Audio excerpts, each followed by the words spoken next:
Hey there. Today I want to walk you through what's a campaign, what's a list, what's a template, what's the difference, and what some of the buttons are in Mailchimp to help you send off emails. So I'm going to screen share. Here it comes. And when you first open your Mailchimp, you will probably get sent to this page called the dashboard. Now the dashboard is like a summary of a bunch of stuff like your latest email, how your lists are growing, the top 5 campaign opens. So you might go, oh, what really worked about this one, or what was so successful there? And then your subscribes and unsubscribes, and yep. So that's just a summary. Then campaigns is a word they use, I guess because it's marketing based. So a campaign is usually a period of time where you send some particular message, you're like on a particular message.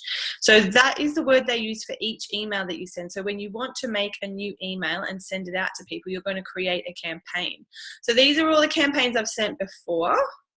And then you can view a report for each one, which is really helpful. It tells you what people clicked through on. So you can see what things you're putting in your email that your people are responding to. And then if you want to make a new one, there's this create campaign button. Now you can shortcut, because if you click this page, it takes you to another page or asks you another question. You can just use this drop down here. And then you can choose. This is the options that come up on the next page. This is just a quicker way. So if you choose regular campaign, and then it's going to take you through the steps that we went through in the Berta tips number 17. So if you want to know how to send a campaign, then you can go back to that one and have a look. So the other things we've got up here, we've got the dashboard, which is the chimp head. Then we've got campaigns, which is sending emails or looking at past emails.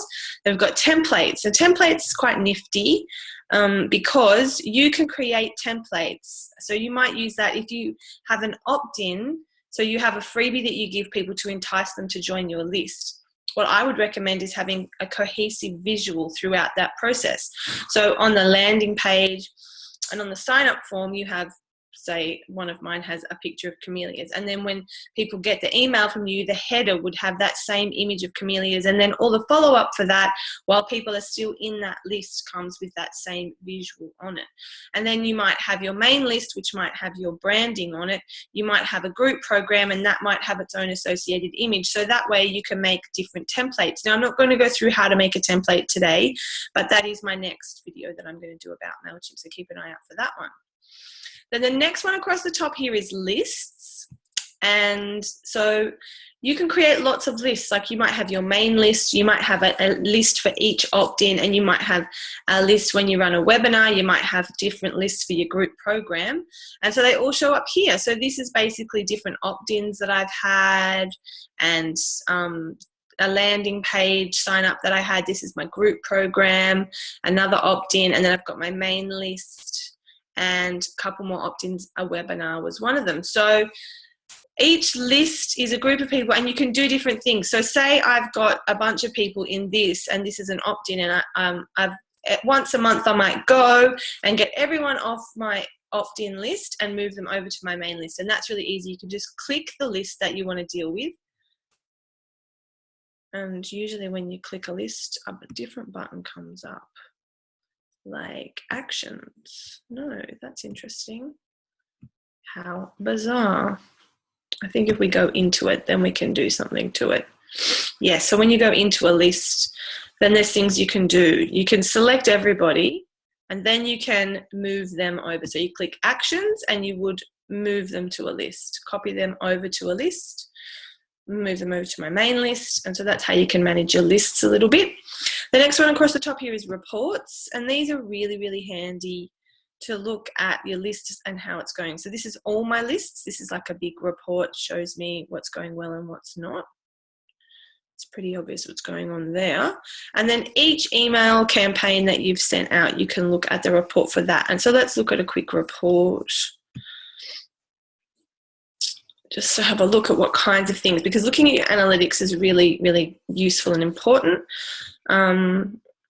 this is not so relevant for me because I don't actually sell through my emails, but it tells you the open rate. So of the 300 people I emailed, 31% opened, which is really good because look, my industry average is like 13%. So I have a really engaged list and I'm super grateful for that.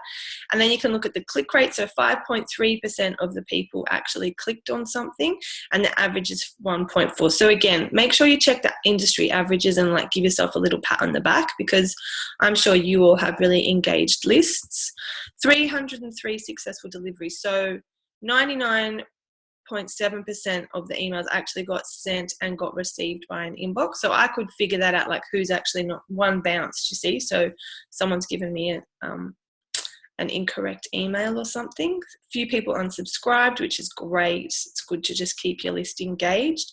17 people clicked through, and this is how it performed. So, you know, pretty much right away, a bunch of people got it and opened it.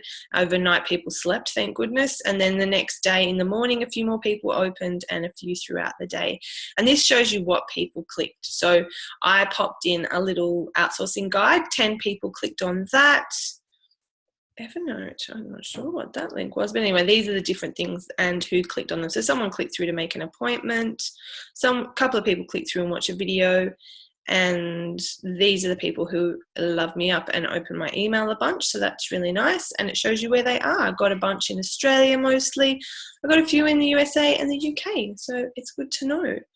That can help you to know what type of day you might want to send your email out. So if you had a lot of people in the USA, you would optimize your send time for them.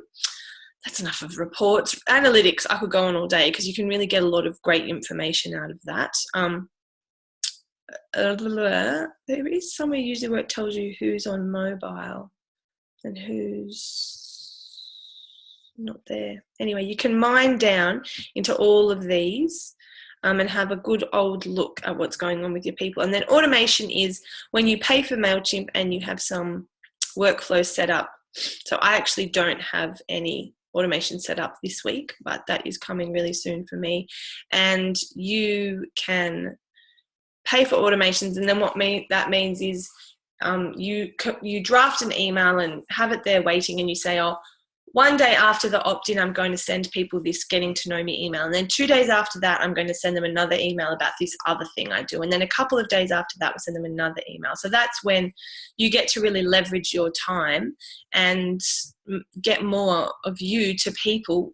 And all you've done is set those emails up once. So it does take a little bit of work, but you can usually set up an automation of, 4 emails in an hour. It takes about 15 minutes to set each one up once you figure out what you're doing.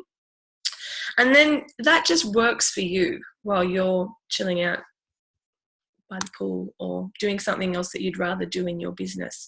So that's the main tabs up there. And then there's also your account tab. So from here, if you see, because I manage other people's accounts, I can switch accounts. So you may not have that tab.